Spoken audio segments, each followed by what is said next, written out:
All right, welcome back to Open Line Ask the Attorney, the Kevin Kennedy of the Kennedy Law Firm. Before we get back to our calls here, Kevin, let's go ahead and just reintroduce yourself to folks maybe just tuning in. Okay, well, of course, I'm Kevin Kennedy, and we have the Kennedy Law Firm there in Clarksville, 3 locations. The main building is right in front of the courthouse, historic courthouse in Clarksville. We have another location on the Wilma Rudolph Boulevard. That's the biggest boulevard that goes through Clarksville. 5th largest city in the state of Tennessee. And of course, we travel all over Tennessee.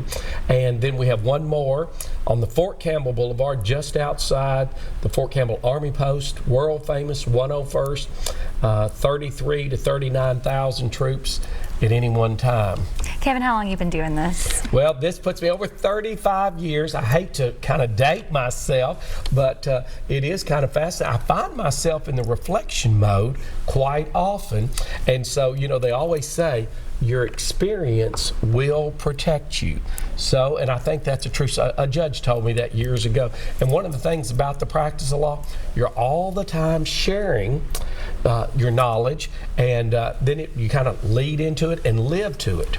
You know, what is something while we have you here tonight that maybe you've always wanted people to know about the Kennedy Law Firm that you're proud of? I know you don't want to talk too much about yourself. You're here to help others tonight, which you've done a great job of, but I want to hear that from you. One of the first things we put on the front of the building was we're committed to helping people. And it's more than just a slogan, it's a way of life. We want to help people. When I was in the classroom, just as a kid, never saw a lawyer. That's what helped pushes me today. I said, if I ever get there, I'm going to do something about it. And so we had the Court of Creativity, built Tennessee's largest private courtroom. 26,000 students have come through and watched mock trials, no cost. And the school system have bussed hundreds and thousands there. And one of the other things that I'm really proud of when I look back is our legal internship program. Every year we take probably 50 young interns, and they work at the law firm, and we get to expose them to the legal profession, listen to judges, and it's a wonderful experience on how we can share and give. And I really get the most out. Keeps me connected to the young people like KC. Well, Kevin, you do extraordinary work, and we are just happy that you swing by and visit the News Channel 5 network every so often. I got to tell you this really quick. So my daughter-in-law is a doctor, and she's going into Louisville to get a job. The person interviewing her says, I don't know you, but I know your father-in-law. I said, wait a minute. She said, how do you know him? She said, I was his intern when I was back at college, went on to Vanderbilt, became a doctor, and of course she gave my daughter-in-law the job. But here's the power of the story. You can't help someone without helping yourself. So years later, and so that's why I want to encourage you to go out and help someone tonight. Just like to let folks know a little bit about you while you're here, Kevin. All right, let's get back to it. We have Hiram. He's been waiting on line 4. Hi, what's your call tonight for us? Your question on Ask the Attorney. Thank you for taking my call. Thank you, Hiram.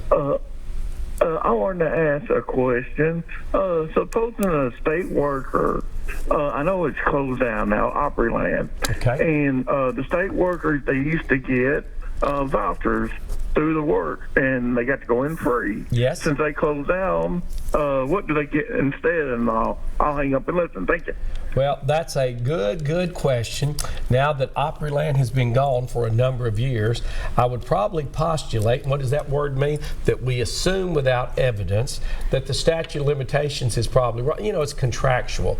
In Tennessee, it's a 6-year statute of limitations on contractual things. So if I gave you something you never utilized, if I gave you a voucher for a free will and a power of attorney, and years later, you know, I have the right to not honor that. Of course, I would always honor mine because I want to teach the audience and the broadcast here, be people of your word. It will keep you from getting involved in problems. And you know what? We always see those pillars of the community when we bring them into the courtroom. I've seen many of the pastors in my career, and when they took the stand, everybody knew they were men of integrity, men of honesty. Does their testimony really carry weight? Absolutely. We respect those men. So be people of your word. Thank you for that question. I think I hit you right. Remember, there's always a legal argument, then there's a moral argument. What is the right thing to do? And that's always important. All right, Hiram, thank you so much for tuning in and giving us a call tonight here on Open Line. We have Glenda, I think, on line 3. What's your question tonight? Hi, Glenda. Hey, how are you? Great. My question is, my sister got conservatorship of my father in 2016. Okay. My father passed in 2018. There's no more conservatorship. She never kept any documents or any records of any of the money that she spent for 3 years before he passed. Okay. We went to court in June of 2019. Yes. And the judge told her to have everything in probate court within 30 days. She has yet to do that since last year. What is it do I need to do next? Okay. Well, first off, seek counsel. If you've got counsel, you might talk to them about filing a motion to compel. The court has the right to compel you to bring those documents in. And if the court said do it and they don't do it, that sounds like contempt of court. So your lawyer can file a motion for contempt, hold them civilly, could even ask criminal contempt because they're refusing a court's order. Let me make this clear. If you ever have a court order in your hand and someone says, well, we're not going to take the child back, don't disobey a court order. You hear that really clear. Always obey the court's order because they have contempt powers. All right, let's get to our next caller. The lines are always Let's do it. full. Mark, what's your question tonight? Thanks for tuning in and giving us a call. I have a call my auntie. She's 83, and she's looking for a job, and it calls to clean up and stuff. And the manager said how old was she, and act like she ain't able to do the job because of her age, and because that be discrimination. Yes, thank you for that question. And you know, all across America, our population is aging. They say the baby boomers are going to be out and there's going to be a big vacuum of jobs. We have age discrimination, gender discrimination laws in place. Now, Tennessee is a right to work state. What does that mean? That means that I could hire Casey, and if I decide to let her go, I can let her go. It also means that Casey can work for me and she says, I'm out of here, and vice versa. So in that particular situation, sometimes it gets down to a matter of proof. Can you prove that it was age discrimination or not? A lot of gray areas. Talk to a lawyer privately. You can always call the Department of Labor. You can file a complaint and see what happens from there. Thank you for that call. Yeah, great calls coming in tonight. Thanks, guys. All right, we have Howard now. He's been waiting on line 2 for his question. Howard, what do you want to ask? Hello, Howard. Hello. Hi. You're on. What's your question for Kevin tonight? All right, good afternoon. Thank you for taking my call. Of course. What I want to ask the attorney is, I had an incident. Can you hear me? Yes, we got you loud and clear.